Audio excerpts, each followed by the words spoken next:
अस्सलाम वालेकुम। मैं आपसे पाकिस्तान वर्ल्ड पावर मैनिफेस्टो या पाकिस्तान आलमी पावर मंशूर को बयान करने के लिए मुखातब हूँ और मौजू है अल्लामा इकबाल, कायद-ए-आज़म और कादियानियत। मेरे इस खिताब का कादियानियत मौजू तो है ही, यहाँ मैं पाकिस्तान वर्ल्ड पावर मैनिफेस्टो की एक दो बातें और बता दूँ जिनकी तफसील बाद में आएगी। एक बात ये कि पाकिस्तान में सियासी पार्टियाँ न मसाइल का हल साबित हुई, न आगे कुछ नज़र आता है, लेकिन सियासी लीडरशिप लोगों को रहनुमाई दे और मुल्क की बागडोर इसके पास हो, ये भी ज़रूरी है। इसलिए हमें मौजूदा सियासी मंजरनामे के अंदर से एक सियासी पार्टी पैदा करने की ज़रूरत है जो मुल्क के सब लोगों की मजमूई तौर पर नुमाइंदगी कर सके। इसके लिए ज़रूरी है कि जो सियासी पार्टियां आने वाले कल में अपनी हाज़िरी चाहती हैं वो मिलकर काम करें और अपने अमल से मुल्क में सिर्फ़ एक सियासी पार्टी को कायम करने की तरफ बढ़ें। मैं समझता हूँ कि मौजूदा नून लीग और पीपल्स पार्टी को एक दूसरे की मुखालफत छोड़कर मिलकर काम करना होगा और मुल्क में एक और सिर्फ़ एक पार्टी की जानब पहल करने वाले बनकर दूसरों के लिए मिसाल बनना होगा। एक और बात, जैसे जैसे पाकिस्तान वर्ल्ड पावर बनने की तरफ बढ़ता जाएगा उसी हिसाब से इसराइल की उम्र कम होती जाएगी। ये है अहमियत हमारे वजूद की। अगर आप मेरे साथ रहते हैं तो मैं ये मंजरनामा आपको दिखा सकता हूँ। अब मौजूदा मौजू अल्लामा इकबाल, कायद-ए-आज़म और कादियानियत। अल्लामा इकबाल और कायद-ए-आज़म की इज़्ज़त व एहतराम को कायम रखते हुए अगर इनके किसी कौल या फ़ेल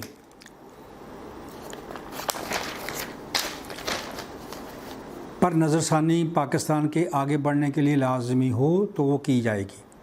ये करते वक्त जितना ज़रूरी होगा उतना ही कहा जाएगा, गैर ज़रूरी किसी बात को नहीं उठाया जाएगा और फिर बहुत बातें सरेआम करने की ज़रूरत नहीं होती।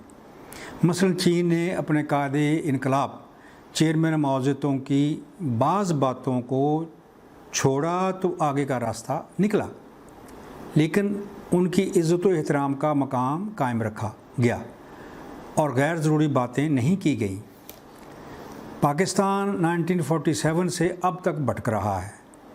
इस भटकन को ख़त्म करना, लोगों की एक वाज़े वहदत, यूनिटी या एकता के लिए मंजिल मकसूद का तयन करना जिसको हासिल करने के लिए हम सब जज्बे से सरशार हों और ओवर टाइम काम करें, ये सब कुछ ज़रूरी है। लिहाजा मेरा पाकिस्तान को वर्ल्ड पावर बनाने का अज़्म है। इस बड़ी जद्दोजहद में हम बुराइयों को साथ लेकर चल ही नहीं सकेंगे। हमारे सब मसाइल का हल हमारा जद्दोजहद में जाना है और क्योंकि कादियानियत मसला मुकम्मल हल नहीं हुआ और पाकिस्तान के भटकने में और अब तक भटकते रहने में कादियानियत का रोल है, लिहाजा इस मामले को समझना पाकिस्तान वर्ल्ड पावर मैनिफेस्टो की लाजमी ज़रूरत है। इसलिए मैं आपसे बात कर रहा हूँ। लगता है कायद-ए-आज़म के लिए कादियानियत मसला था ही नहीं और अल्लामा इकबाल उम्र के आखिरी हिस्से तक इस बारे में वाज़े नहीं थे। 1931-32 तक अल्लामा इकबाल के लिए भी ये मसला नहीं था।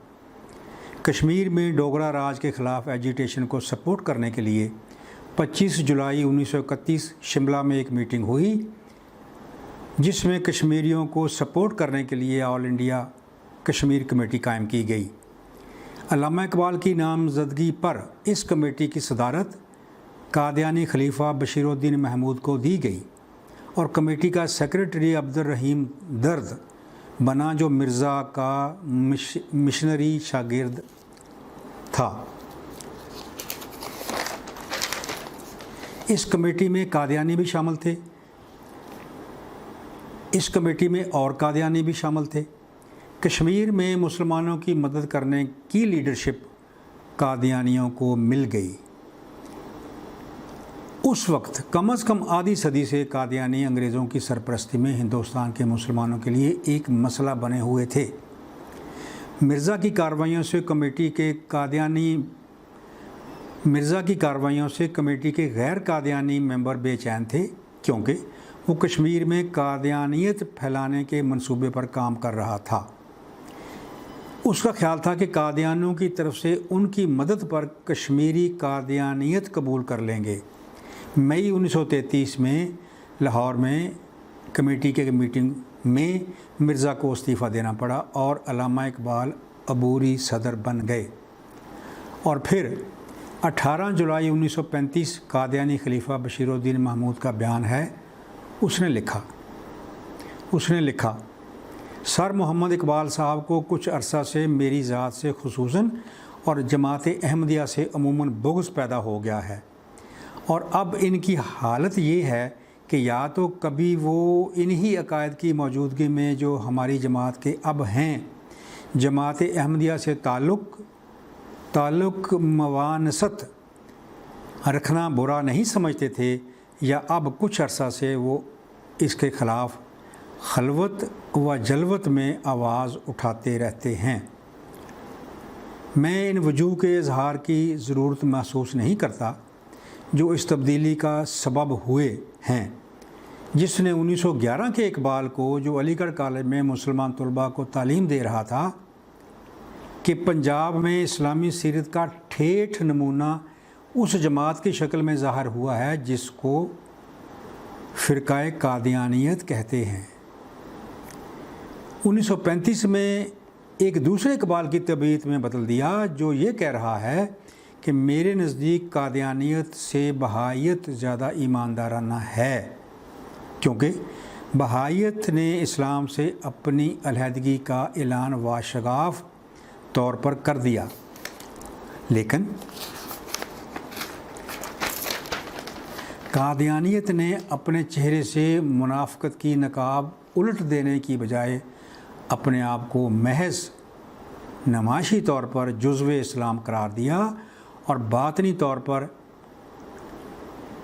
اسلام کی روح اور اسلام کے تخیل کو تباہ و برباد کرنے کی پوری کوشش کی۔ قائد-اعظم نے ملک کا پہلا وزیر اعظم ایک پکے اور جانے پہچانے قادیانی سر ظفر اللہ خان کو بنایا۔ 1953 میں سارا پاکستان تین باتوں پر متفق ہو گیا کہ قادیانیوں کو غیر مسلم قرار دیا جائے، سر ظفر اللہ خان کو ہٹایا جائے اور بڑے عہدوں سے قادیانیوں کو نکالا جائے۔ اس کا اس وقت کی حکومت نے لاہور میں مارشل لا لگا کر اور لوگوں کی یونٹی یا ایکتا کو توڑ کر دیا۔ کیا لوگ غلط تھے یا حکومت؟ اس کا جواب 1974 میں چڑھتے سورج کی طرح سامنے آ گیا جب قادیانیوں کو غیر مسلم قرار دینا پڑا۔ قادیانیوں کے بارے میں علامہ اقبال اور قائد-اعظم کی سوچوں اور رویوں کو سمجھتے ہوئے ہم کہہ سکتے ہیں کہ پاکستان بننے کے بعد حکمرانوں کی مجموعی سوچ وہی تھی جو 1947 سے پہلے برطانوی سامراج کی تھی، جو قادیانیت کو پیدا کرنے والے تھے۔ یہ پاکستان کا ایک پیدائشی نقص تھا اور ہے، اور بھی ہیں۔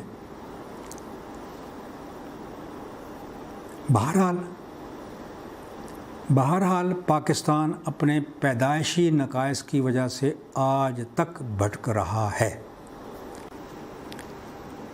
یہ ایسے ہی تو نہیں تھا کہ عمران خان کو اپنا معاشی مشیر ایک قادیانی نظر آیا، لیکن 1974 کی طرح لوگوں کی ایکتا نے ایسا نہیں ہونے دیا۔ پاکستان عالمی پاور، سندھی بلوچی پشتو پنجابی پاکستان زندہ باد، اسرائیل مرد آباد، اسرائیل مرد آباد، اسرائیل مرد آباد۔